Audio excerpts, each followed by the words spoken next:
ആരാണ് നമ്മുടെയൊക്കെ വീട് വളരെ വൃത്തിയും ക്ലീൻ ആയിട്ട് ഇരിക്കാനായിട്ട് ആഗ്രഹിക്കാത്തത്? അത്തരത്തിലുള്ള ഒരു വീഡിയോ ആണ് ഇട്ട് നമ്മുടെ വീട് എപ്പോഴും വൃത്തിയും ക്ലീനും ആയിട്ട് സൂക്ഷിക്കാൻ വേണ്ടിയിട്ടുള്ള ചെറിയ കുറുക്ക് വഴികളാണ് ഞാൻ ഇതിൽ പറയുന്നത്. ഫസ്റ്റ് നമ്മൾ എണീറ്റ ഉടനെ ചെയ്യേണ്ട ഒരു കാര്യമാണ് ബെഡ് നേരെയാക്കുക എന്നുള്ളത്. നമ്മൾ എണീറ്റ അപ്പം തന്നെ ബെഡ് നേരെയാക്കി വെച്ച് കുട്ടികളുണ്ടെങ്കിൽ അവരെ മാറ്റി ഡോർ ക്ലോസ് ചെയ്തിടുക എന്നുള്ളത്. അതാണ് ഞാൻ ആദ്യമേ തന്നെ ചെയ്യുന്ന കാര്യം. പിന്നെ നമുക്ക് കിച്ചണിലേക്ക് വരാം. കിച്ചണിൽ ഉപയോഗിച്ച സാധനങ്ങൾ ഉടൻ തന്നെ അതിൻ്റെതായ സ്ഥാനത്ത് തന്നെ തിരികെ വെക്കുക എന്നുള്ളതാണ് നമ്മുടെ സെക്കൻഡ് പോയിന്റ് എന്ന് പറയുന്നത്. നമ്മൾ എന്തെങ്കിലും കാര്യത്തിന് ഒരു സാധനം ഉപയോഗിച്ചു കഴിഞ്ഞാൽ അപ്പൊ തന്നെ അത് തിരിച്ചു വെക്കുക. അതൊരു ഇമ്പോർട്ടന്റ് ആയിട്ടുള്ള കാര്യമാണ്.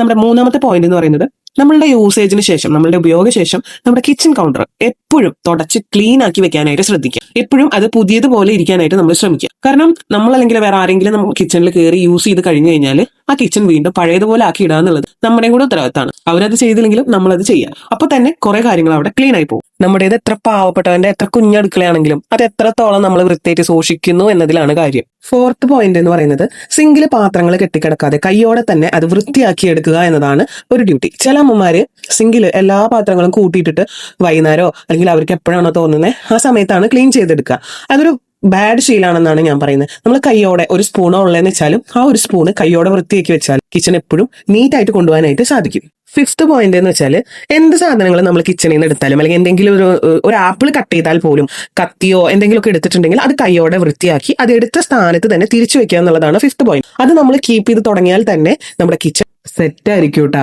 പിന്നെ സിക്സ്ത് പോയിന്റ് എന്ന് പറയുന്നത് നമ്മൾ ഡ്രസ്സുകളൊക്കെ ആവശ്യമില്ലാതെ സോഫ, സെറ്റി, കസാര എന്നിവിടങ്ങളിലൊക്കെ വലിച്ചിടാറുണ്ട്. ആവശ്യമുണ്ടെങ്കിലും ഇല്ലെങ്കിലും അവരൊക്കെ എടുക്കുന്നത് കാണാം. ആ ശീലം ഒഴിവാക്കി എല്ലാം കൃത്യസ്ഥാനത്ത് വെക്കാൻ പഠിക്കുക. സെവൻത്ത് പോയിന്റ് ആണ് ചെരുപ്പുകൾ എടുത്ത് അടുക്കി വെക്കുക എന്നുള്ളത്. നെക്സ്റ്റ് പോയിന്റ് ആണ് എല്ലാ സാധനത്തിനും സ്ഥിരമായിട്ട് ഒരു പ്ലേസ് നിശ്ചയിച്ചിട്ട് ആ സാധനങ്ങൾ അവിടെ തന്നെ വെക്കാനായിട്ട് പ്രത്യേകം ശ്രദ്ധിക്കുക. ഇനി നമുക്ക് മക്കളോ മറ്റാരെങ്കിലും ഒക്കെ ഉണ്ടെങ്കിൽ അവരോട് കൂടി അത് പറഞ്ഞു കൊടുക്കുക. അവരെ കൂടി പതുക്കെ ശീലിപ്പിക്കുക. നയൻത്ത് പോയിന്റ് ആണ് ഫ്ലോറിൽ കാണുന്ന ചെറിയ പൊടി പോലും ചെറിയൊരു വേസ്റ്റ് പോലും അപ്പോൾ തന്നെ നമ്മൾ വൃത്തിയാക്കി എടുക്കുക. മറ്റുള്ളവരെയും അത് പറഞ്ഞ് ശീലമാക്കുക.